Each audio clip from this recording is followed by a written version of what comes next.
two sides: the language, the runtime, and the UI side of things.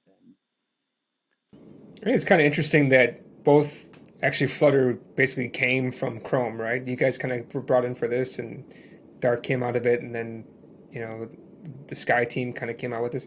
I'm kind of curious, like when you went to develop, or sorry, when you went to show off this, it was still called Sky at the time, right? You went to show it off to people.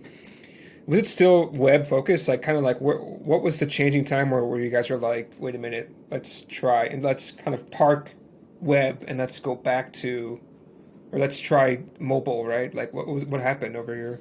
I think the realization for the from the Flutter team, right, was really that that mobile was sort of an unsolved challenge. Like cross-platform mobile, doing that extremely well felt like something that would have high value for for Google offerings, but also on the outside. Right? We just saw a skepticism that people had, that they wanted it, but they also knew that it probably came with trade-offs they didn't like. But here we saw that we could probably build something that had the right cross-platform properties with very few of the, the bad trade-offs, right? So you can really get something that felt fluid, slick, native, nice, and still get something that actually works across iOS and Android. Um, Somehow the selling points were just so obvious that it just felt like, yes, people will react well to this if we can deliver on the performance and the smoothness and the developer experience. That's like the funny thing is like I can imagine going to web, but to me I could as being somebody who I did do some native apps and of course I've done web for a long time. I just cannot imagine how you can go from web to native. Like, is it a difficult process? It seems like to you that it was, oh no, of course it's very easy. You just got to do this, and it's done. Like, is it really so simple? Like, or was it this? Because I heard that Skia engine, right? The SKI is kind of like brought a lot of this capabilities. No, is that kind of the Yeah, secret sauce too? sure. Skia was like a graphics library used by Chrome and used by Android.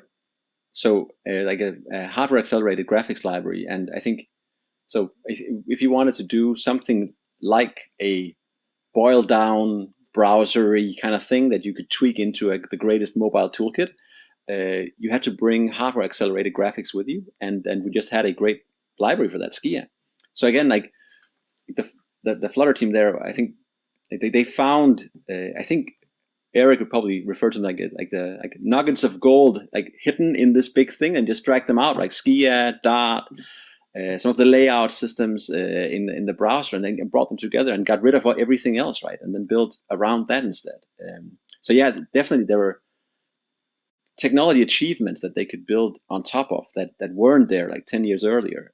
So it's also like great timing, and sort of it's not accidental, right? It's I mean, someone realized that like